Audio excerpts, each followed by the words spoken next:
Namaskar, and today we are discussing the topic about rural tourism. I am Ashwin Kumar here. So let's start with the new session today on rural tourism, and this has been taken from the Ministry of Tourism. Today we are going to discuss about Swadesh Darshan, an important scheme which has been proposed by the Ministry of Tourism, Government of India. So let us see what does this Swadesh Darshan scheme is all about. That's what we are going to discuss. Please pay attention. So basically Swadesh Darshan, what is he saying? The scheme says that tourism is an engine for economic growth. Travel and tourism sector holds strategic importance in the Indian economy. It provides several socio-economic benefits such as employment, income and foreign exchange earnings, and also plays a part in the development of expansion of other industries such as agriculture, construction, handicrafts, etc. Given the potential of tourism as a vehicle for job creation, growth and development, tourism has been recognized as an engine for economic growth. That's the first point. The second one, the 1.2, India as a tourism destination, yet to realize its full potential, 100%. I hope all of us concur on that. As a travel destination, few other nations can offer the diversity of products and experiences found in India. The government launched the Incredible India campaign to tap into its vast tourism potential of the country in an organized manner. The Incredible India campaign has no doubt placed India on the world tourism map, but the country is yet to realize its full potential as a tourism destination due to its inadequate tourism infrastructure and services at many destinations and attractions. The Government of India and respective state governments are working on that. The next one is Atmanirbhar Bharat. Honorable Prime Minister has given the vision of Atmanirbhar Bharat, which rests on the 5 pillars of economy, that is infrastructure, systems, demography and demand. India's quest for self-reliance is about creating strong enterprises in India that can become global forces. Self-reliance is about generating employment, empowering our people to come out and create solutions that can define the future of the country. The mantra of vocal for local will go a long way in promoting unique culture and natural offerings of this country. About the Swadesh Darshan scheme 2.0. Ministry of Tourism has launched the Swadesh Darshan scheme in 2015 and sanctioned 76 projects under the scheme till date. The Ministry of Tourism carried out detailed review of the scheme and identified the following areas for improvement. Very important, the reflection has been done. So let us see what the reflection has come out, and let us see what are the minutes of the meeting that it is being shown here. Broad basing of central sanctioning and monitoring committee, state level institutional structure for the scheme, strategic selection of the destinations, detailed benchmarking and gap analysis of the destination, focus on both hard and soft interventions, strengthening of project implementation and monitoring. Monitoring is a very key aspect, operations and maintenance on sustainable basis, promotion and marketing of the destinations, then the impact assessment of the entire program. Now let us see what is the review says. Based on the detailed review, the ministry has revamped the scheme with the mantra vocal for local. The revamped scheme, namely Swadesh Darshan 2.0, seeks to attain Atmanirbhar Bharat by realizing India's full potential as a tourism destination. Swadesh Darshan 2.0 is not an incremental change but a generational shift to evolve Swadesh Darshan scheme as a holistic mission to develop sustainable and responsible tourism destinations covering tourism and allied infrastructure, tourism services, human capital development, destination management and promotion backed by policy and institutional reforms. This is a key things the review has come out with. So the most important part which we are saying is the allied infrastructure, tourism services and the capital development and the human development. All these things are interlinked. What is the vision?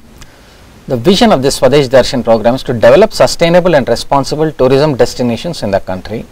Good. What is the mission? To create a robust framework for integrated development of tourism destinations in partnership with the states and union territories and local governments for promoting sustainable and responsible tourism in the country. The next one, what are the objectives?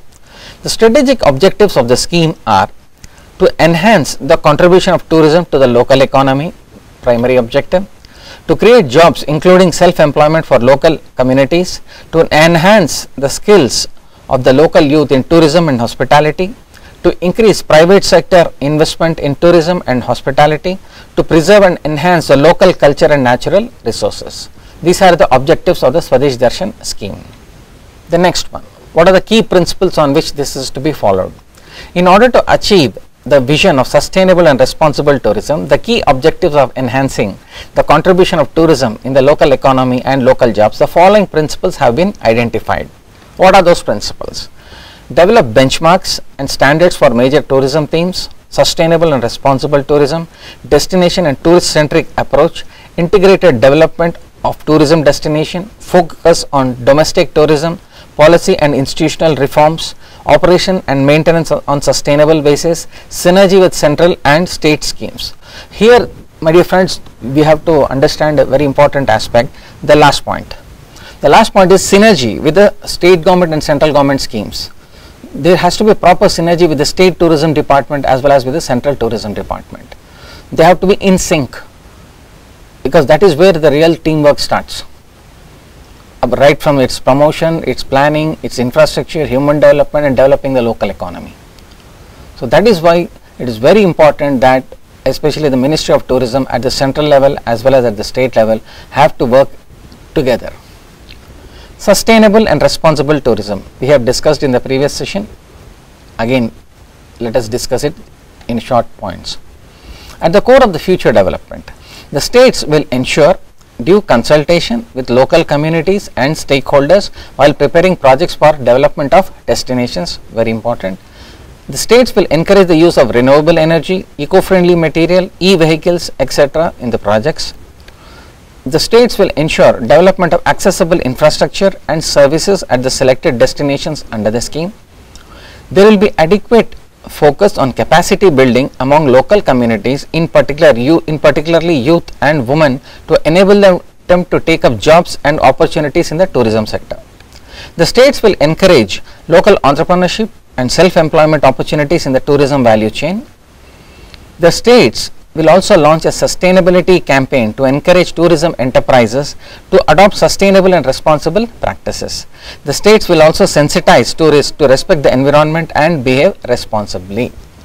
So it is the job of the state as well as the tourist operator as well as the union government, and especially as a host you have to be a responsible person. As a guest, when you are visiting the tourism destination, you also have to be responsible.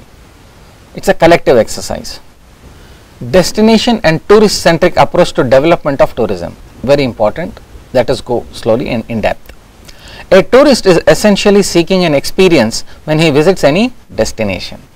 The scheme aims at enhancing tourist experience throughout his journey from arrival to return, and it will be a key element of planning for tourism development under this scheme. Further, competition in tourism is not confined to tourism service providers or one particular experience, but the overall experience of the destination. The scheme accordingly focuses on the destination as a whole and not merely adding a few components here and there at the destination. So what we are trying to say is we are getting into a holistic approach. When we are trying to talk about a holistic approach, it is more focus will be lying on the cluster development, the cluster destinations. So each one of the community people who are having a stake in this rural tourism concept or in the tourism concept, they have to be aware of what are the things they can promote, how a tourist can go from one location to the other location in a very smooth manner. That is where the tourist guide is also plays a key role here. Now let us see what they have to say again. The scheme thus requires a tourist and destination centric approach to planning and development of tourism. A tourist centric approach would ensure availability of all relevant information and services to tourists online. It should also allow feedback and rating of services, very important element, taking the feedback and rating. There must also be a mechanism for tourists to register their grievances and seek resolution for the same. For those who may not have access to technology, there must be physical help desk to register their grievances for any resolution. States must work towards strengthening destination management and promotion and get the destination assessed for adoption of sustainable practices. So that's what is very important here when we are trying to promote that. Typically, let us take the example of Hyderabad here. Hyderabad standard people come here. Most of the people right now, the present generation, are only focusing on Ramoji Film City or maximum Charminar. But Hyderabad is beyond Charminar and beyond Ramoji Film City. You can visit Salarjung Museum, you can visit Chowmahalla Palace and even Falaknuma Palace, and there is so many other Birla Temple, so many places in and around Hyderabad where you can visit. I am just giving you one example because I come from Hyderabad. So that's what I am trying to share here, my dear friends. Please go beyond to find out what are the other places that you can promote from in your own place, whether you are staying in an urban area or in a semi-urban area or in a rural area. Integrated development of destinations with both hard and soft interventions. What do you mean by that? Let's go. A visitor's experience is sum total of experience during his travel, his stay and return from the destination. The scheme follows an integrated approach for development of destinations, which will not only provide core tourism products but also ancillary requirements such as connectivity, performing arts, infrastructure, public health, hygiene and safety, and other such requirements which impact the tourists. So it's all impact making. How is it done? Let's see.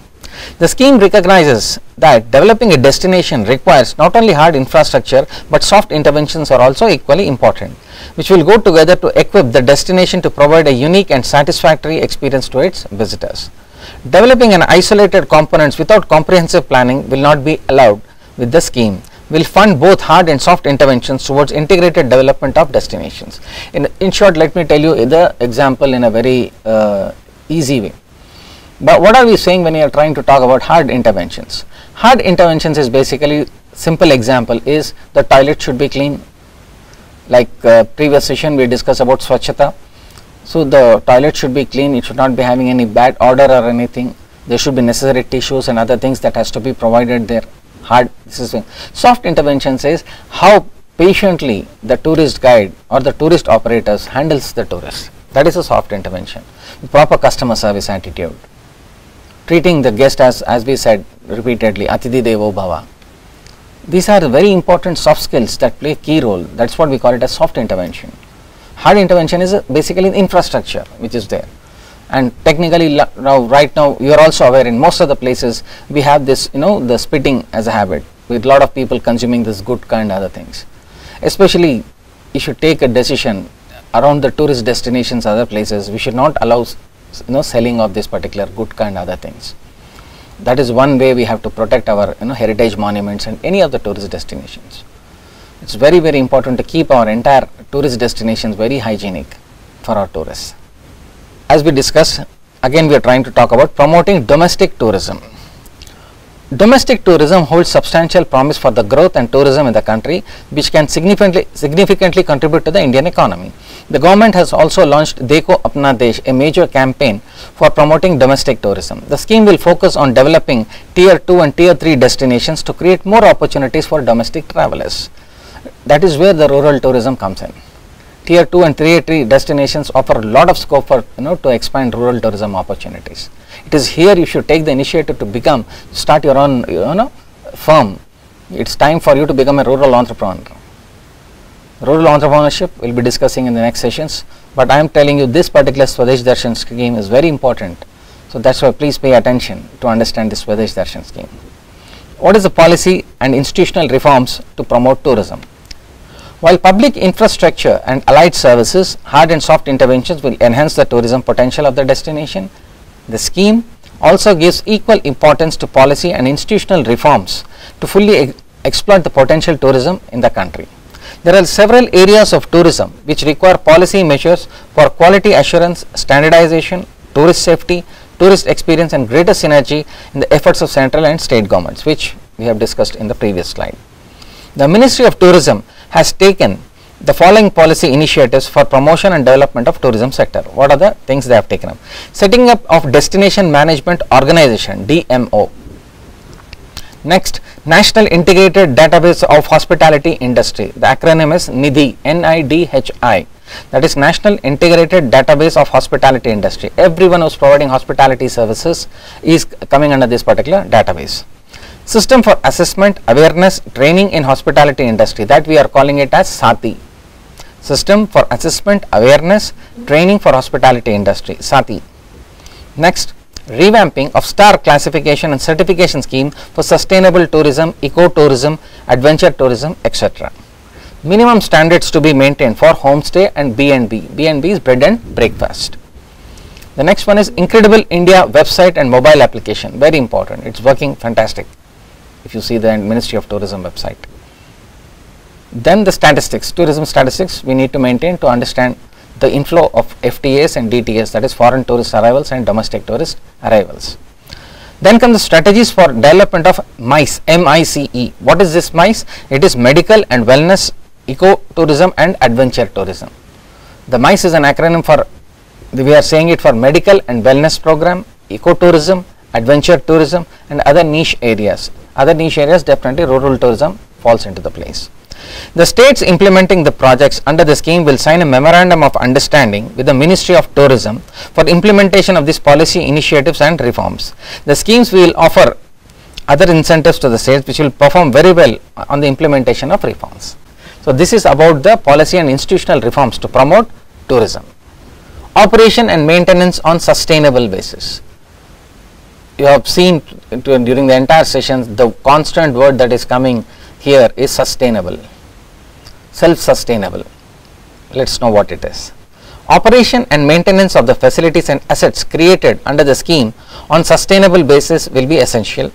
The O&M plan, the operations and maintenance plan will be part of the DPR, detailed project report, and will be evaluated at the time of approval.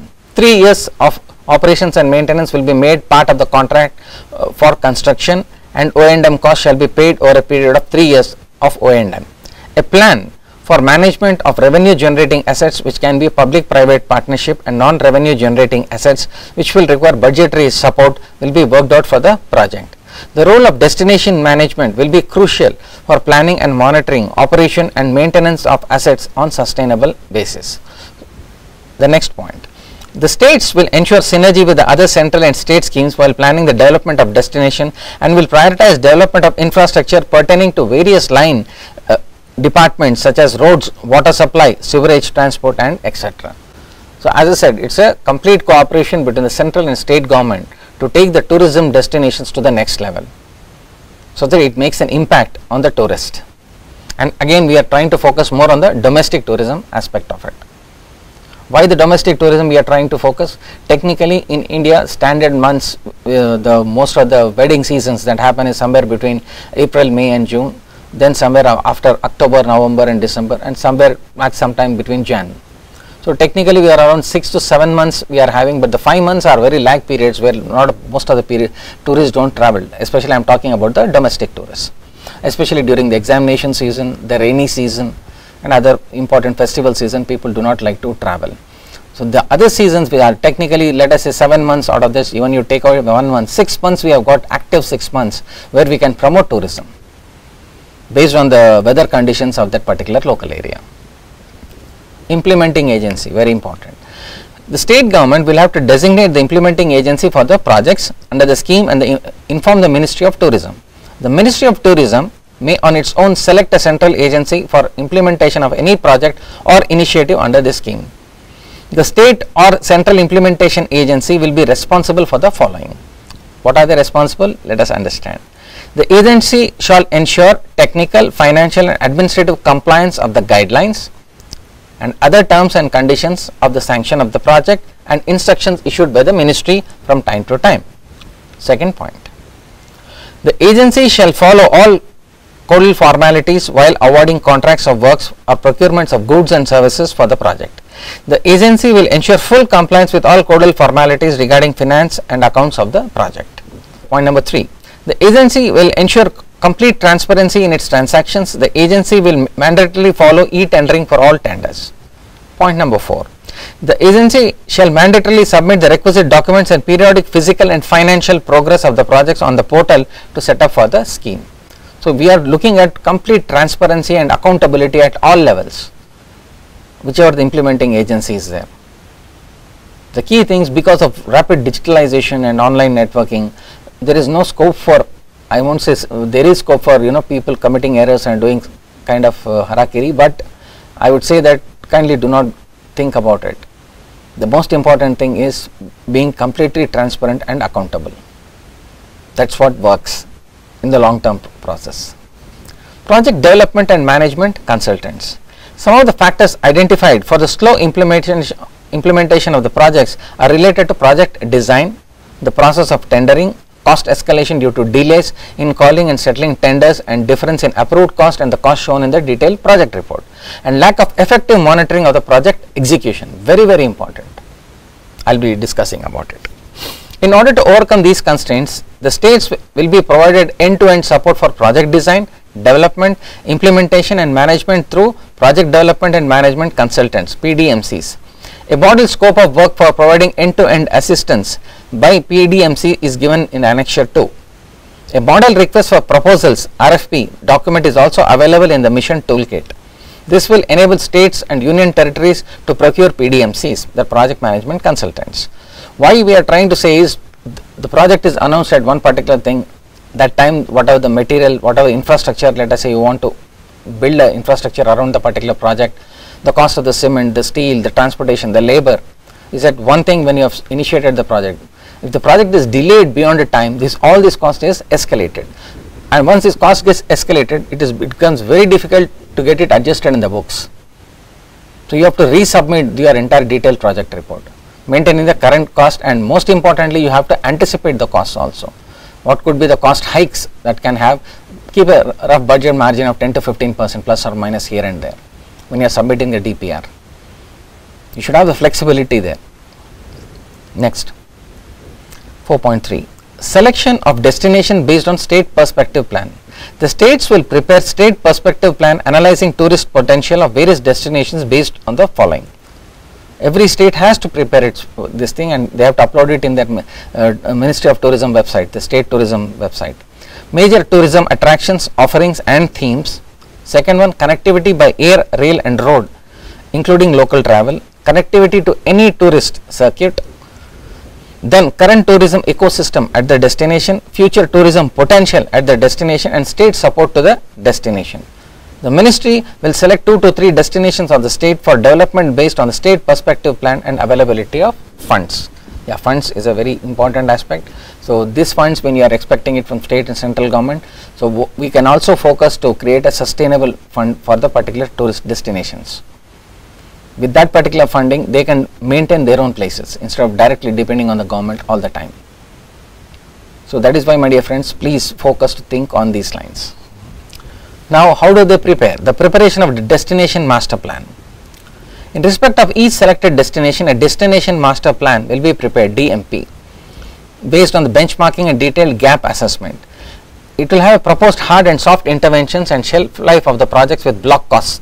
The hard and soft interventions would be, what is the first one? Intervention, infrastructure and hard interventions. Tourism core products, tourism activities, health, safety and sanitation, site infrastructure, circulation and traffic. Traffic is very, very important when we are trying to talk about traffic. Next is soft intervention, that is tourist services, marketing and promotion, capacity building of the self-help groups, digitalization and GIS mapping. So these are all the components that come in, and we should have a workshop. Very, very important is the workshop. A workshop of stakeholders should be held to seek feedback and suggestions regarding the felt need of tourists, gaps and priorities for development of destination sustainability, community participation and promotion. The feedback and suggestions should be suitably incorporated in the master plan. The feedback is an essential component that has to be integrated in the master plan. Now, what are the list of non-admissible project components? Please pay attention. The following is the list of non-admissible components which will not be funded under the scheme by the ministry. In case required, these components will have to be funded by the state government or sources other than the Swadesh Darshan scheme. First one is land acquisition for development. The ministry is not going to give you money for that.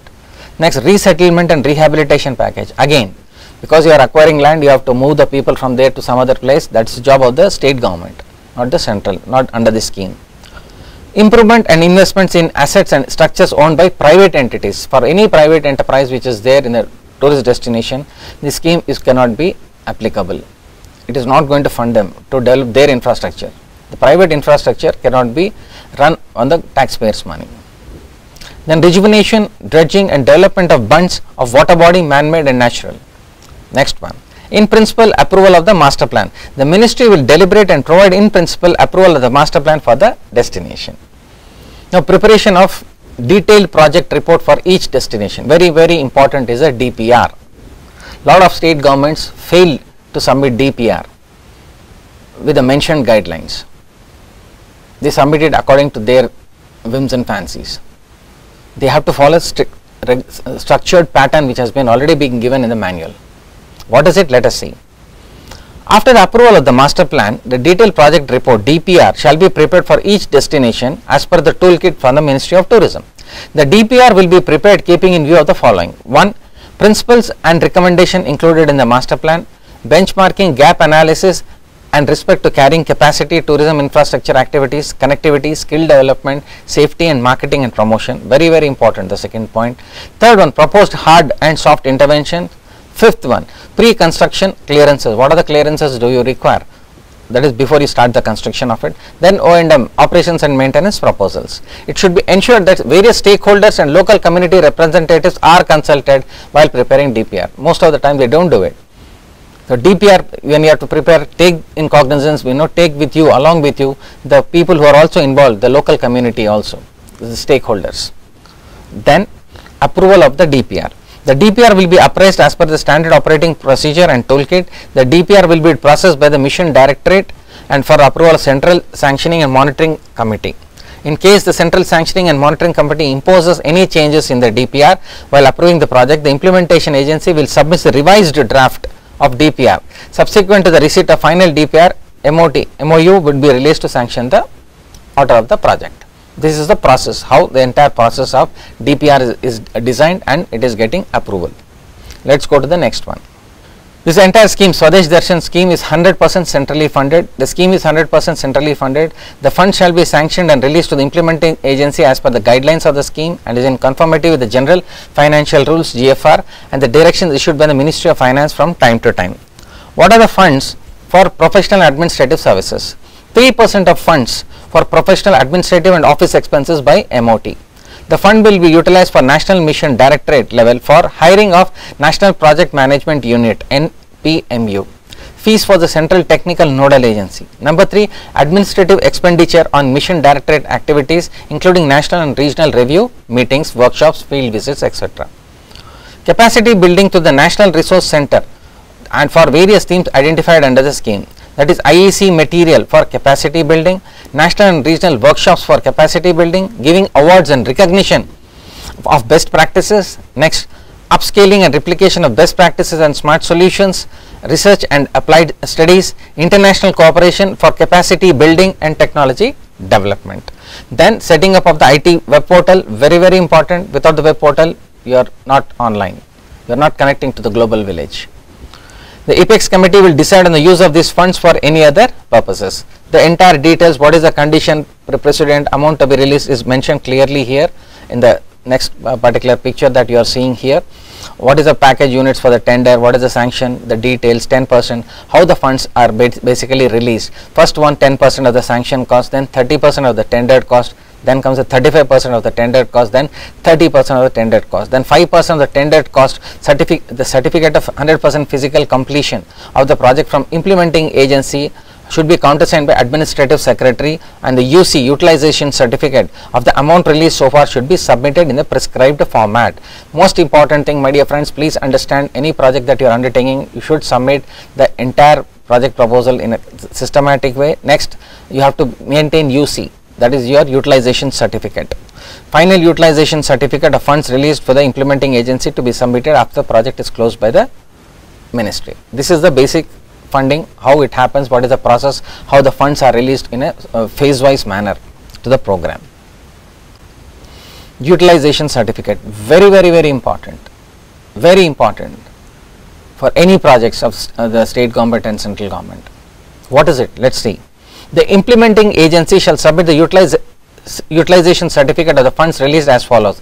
The UC shall be as per form 12C of General Financial Rules 2017. The UC shall be verified by technical and engineering head of the agency for compliance with the technical and engineering codal formalities. The UC shall be verified by finance and accounts head of the agency for compliance with financial and accounting codal formalities. The UC should thereafter be countersigned by administrative head of the agency. The UC signed by implementing agency shall then be countersigned by administrative secretary in charge of Department of Tourism and state government, and should be forwarded with a forwarding letter to the State Department of Tourism to the Ministry of Tourism. That's the hierarchy, the path. Relevant provisions under general financial rules and related amendments and directions issued by Ministry of Finance, Government of India from time to time towards utilization certificates and refund of unspent amount and interest shall be applicable. I have shared with you about utilization certificate, kindly review it again. Without the submission of your utilization certificate, you will not get the next phase of funds. So please focus on maintaining anything that you purchase above 100 rupees, kindly take a bill. Daily update your Excel sheet and see that all the bills are attached properly. Daily take a printout, keep it in a proper file. The filing of the records is very, very important, and once we submit the entire utilization certificate as per the GFR, General Financial Rules, automatically the project should be cleared, the funds should be cleared. End of the day, the project is, the funds have to be met, the release is there, and final phase of funds. National Program Management Unit, very important, NPMU. National Program Management Unit will provide necessary program management support for the implementation of the scheme.